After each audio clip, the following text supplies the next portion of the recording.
Hey guys, welcome to the video today. In today's video, I'm going to show you how you can manually turn on one station of your sprinkler system on this Hunter X-Core residential irrigation controller.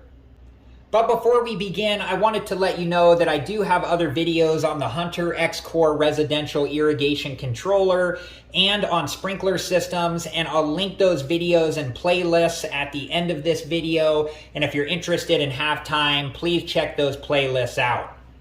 And make sure to read through your owner's manual and programming instructions for all the specifics on your Hunter X-Core residential irrigation controller.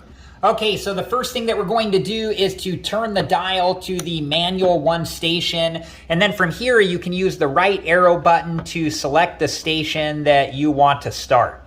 If you want to increase the amount of time that this station will run, you can press the plus button to add time, and if you want to decrease the amount of time that this station will run, you can press the minus button to decrease time. And if you already have the station set up to run a specific amount of time that you want it to run for on a different program, you can change the program by pressing the program button. And once you have the station selected and the amount of time that you want it to run for, you can turn the dial back to the run position.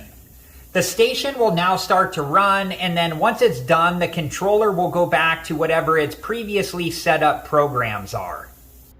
Alright guys, well that's just about it for this video, and I hope it's been helpful, and thank you so much for watching. And like I said earlier, I do have other videos on the Hunter X-Core residential irrigation controller and on sprinkler systems, and I'll link those videos in playlists at the end of this video, and if you're interested and have time, please check those playlists out.